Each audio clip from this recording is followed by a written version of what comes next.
India is not described as a nation, it is described as a union of states.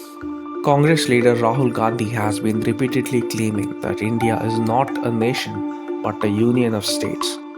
India is not described as a nation, it is described as a union of states. According to Rahul Gandhi, the states of India, the people of India, have come together to form the union. it is not just Rahul Gandhi who has been making this statement of late. The DMK in Tamil Nadu, which is known for showing separatist streaks by exploiting linguistic fault lines, has been emphasizing on India being a union and not a nation. So a question has arisen whether India is a nation or a union of states as claimed by the Congress and the DMK. Let's take a look. This is the Vishnu Puranam, the ancient Hindu text written several thousand years ago.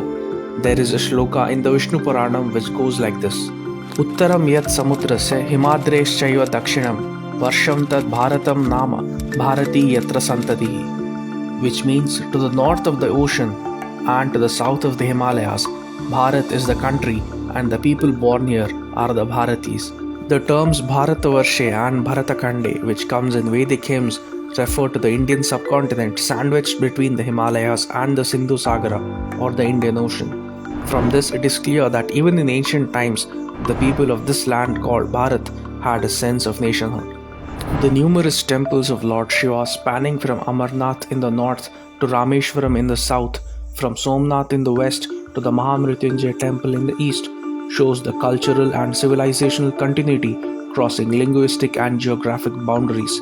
The mathas established by Adi Shankara in different corners of the country is yet another proof that shows that the idea of Bharat has been in existence for a long time. Be it the 108 Divyadeshams of Lord Vishnu or the Shakti Pithas, all of them stand testimony to the civilizational oneness of this great nation.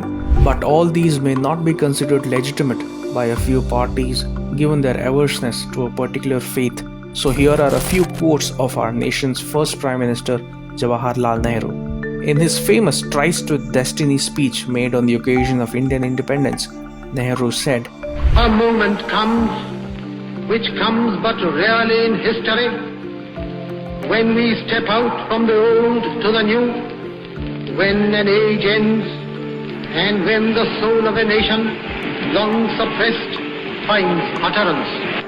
It is fitting that at this solemn moment we take the pledge of dedication to the service of India and her people and to the still larger cause of humanity." Which nation was Nehru referring to? If that's not enough, here's another. Jawaharlal Nehru in his book Discovery of India wrote, "It is fascinating to find how the Bengalis, the Marathas, the Gujaratis, the Tamils, the Andhras, the Odiyas, the Assamese, the Canaries, the Malayalis, the Sindhis, the Punjabis, the Pathans, the Kashmiris, the Rajputs, and the great central bloc comprising the Hindustani-speaking people have retained their peculiar characteristics for hundreds of years, have still more or less the same virtues and failings of which old tradition or record tells us, and yet have been throughout these ages distinctively Indian, with the same national heritage and the same set of moral and mental qualities."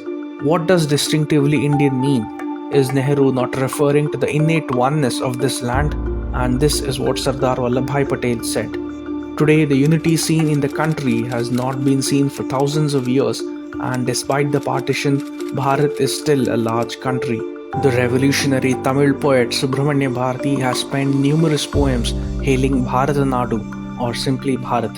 Both Rahul Gandhi and the DMK pin their argument on Article 1 of the Indian Constitution, which states, "India, that is Bharat, shall be a union of states."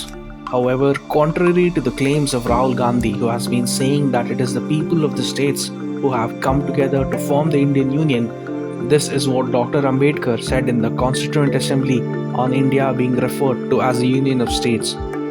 The drafting committee wanted to make it clear that though India was to be a federation, the federation was not the result of an agreement by the states to join in the federation, and that the federation not being the result of an agreement, no state has a right to secede from it.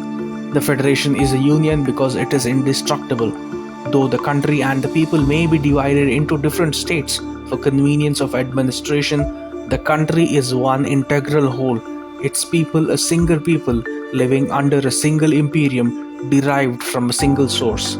In essence, India, that is Bharat, was, is, and always will be a nation. By repeatedly referring to India as a union of states which has separatist undertones, the Congress is trying to undermine the unity of India.